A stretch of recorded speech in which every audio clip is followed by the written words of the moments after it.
நீ தமிழ்த்தாயின் மூத்த மகன். தாய்தான் பிள்ளைக்கு பால் கொடுப்பாள், நீயோ தாய்க்கே முப்பால் கொடுத்த மூத்த மகன். உலகம் செவியில் அணிவதை செல்வமென்றது, நீதான் செவியை செல்வமென்றாய்.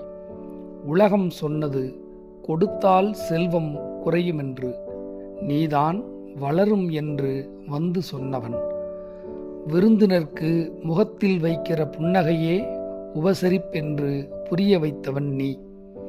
தேசத்தில் எத்தனையோ திருக்குறள்கள் ஒலிக்கிறது நாளும், மக்களுக்காய் ஒலித்த முதல் குரல் உன் திருக்குறள்.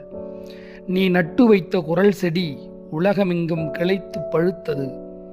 குறளாய் வந்த திருமாலும் உலகளக்க 3 அடிகள் வேண்டுமென்று முடிவெடுத்தான், நீயோ 2 அடிகளில் அளந்து முடித்தாய்.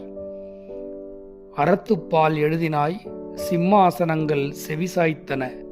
பொருட்பாலையும் அறத்துப்பாலால் அலங்கரித்தாய்.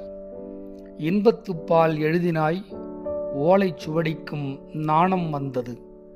நாங்கள் கலைந்து போகும் மையில் எழுதினோம், நீயோ எழுத்தாணியில் எழுதினாய். உன் எழுத்து ஆணியாய் எங்கள் இதயங்களில் பதிந்தது.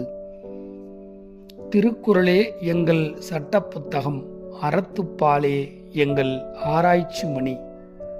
தினமும் நாங்கள் திருக்குறள் கண்ணாடியில்தான் எங்களை திருத்திக் கொள்கிறோம்.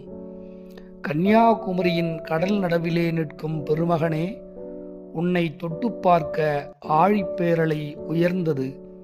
கீழே விழுந்ததும் கடல் சொன்னதாம், யார் வேண்டுமானாலும் வள்ளுவன் அளவுக்கு உயரலாம், ஆனால் அவனைப் போல் நிலைத்து நிற்க முடியாதென்று.